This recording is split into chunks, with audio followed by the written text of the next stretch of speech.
Okay, so this is about the down bow. So in order to start real basics, we need to do long bow work. Leopold Auer has his book series that Alexander Robb discovered not too long ago. It's a wonderful book. Entire book is just open strings at first. But in order to start, you need to understand the basic bow mechanics of the down bow and the up bow. In order to understand how the down bow works, we need to start from the end of the up bow. So with the up bow, we haven't covered it yet in detail, but the upper arm can lead almost all the way to the frog. See, the upper arm leads, and it kind of leads all the way to the frog. And once you get to the frog, at the turning point, the upper arm also kind of leads the downward motion right at the turn. You see?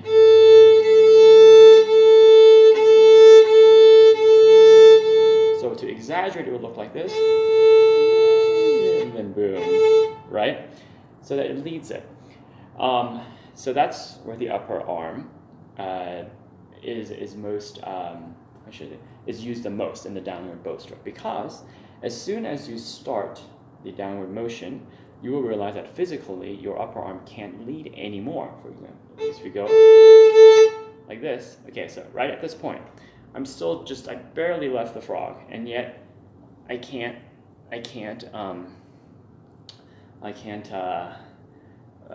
lead with my upper arm anymore. So basically what you need to do at this point is to focus more on the hand and the wrist to do its job. So the wrist and the hand will pull through the middle fingers, will pull the bow down. And see how my wrist is already kind of downward, and the hand here is down because it's pulling. I'm trying to exaggerate for the camera. It's pulling the bow down, right? It's not pushing the bow. It's not pushing the bow down, right? It's pulling, and it's leading the way.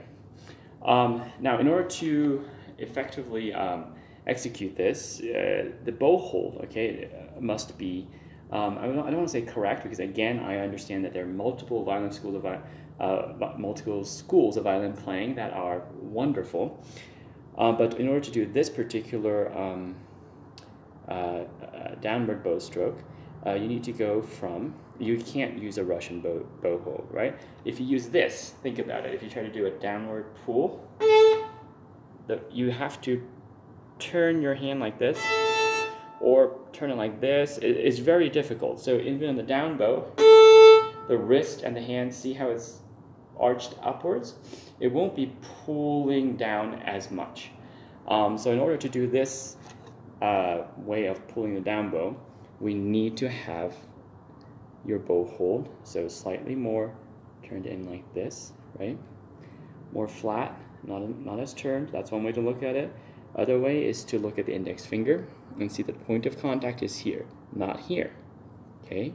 This allows more flexibility in the fingers, especially the core middle fingers, allowing for this bunny ear kind of idea, where you feel the down bow through the middle fingers, and you can test what this feeling is like by you can hang your middle fingers, right, from your own hand like this, or you could put it on a ledge, right, edge of a ledge, and pull downwards.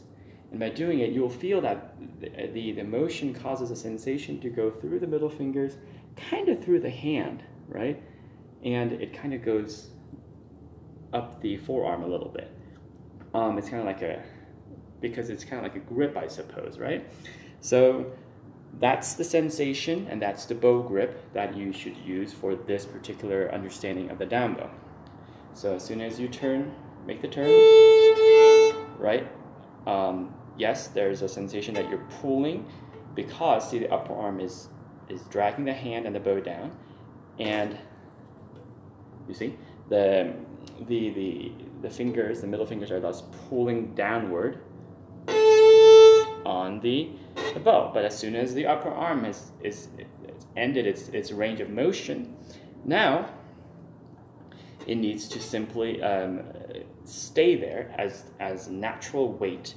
Don't try to hold it up or pull it down, but stay there at its limited limit, I guess, range of motion, the limit of its range of motion, and keep pulling, leading downwards with the wrist and the hand. I feel it most here and here, the palm of my hand. Hence, people say, lead with your wrist, use the palm of your hand, pull with your middle fingers. They are all referring to this whole area, leading the downward motion. So I lead it, I'm trying to exaggerate visually, and lead it all the way to the bottom. So the entire down bow is a downward pull, okay? So that's why some people say pull, push, pull, push. That's where it comes from. And as you can see, the bow grip, okay, and the understanding of the limit of the upper arm,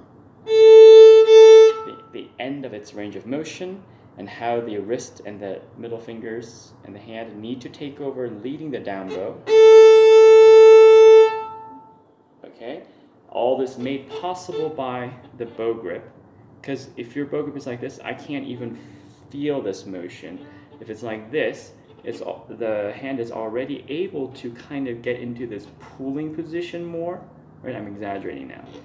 And once you get into this exaggerated position, you might feel, that's kind of the pull, the downward pull we were supposed to feel.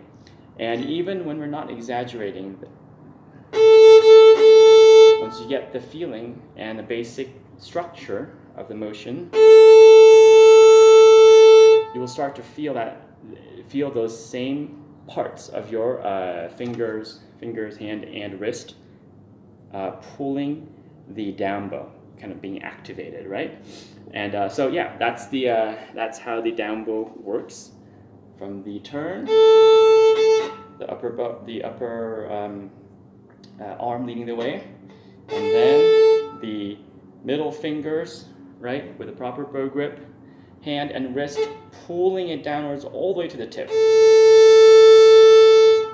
Okay, and at the tip, we'll discuss the up bow in our next video.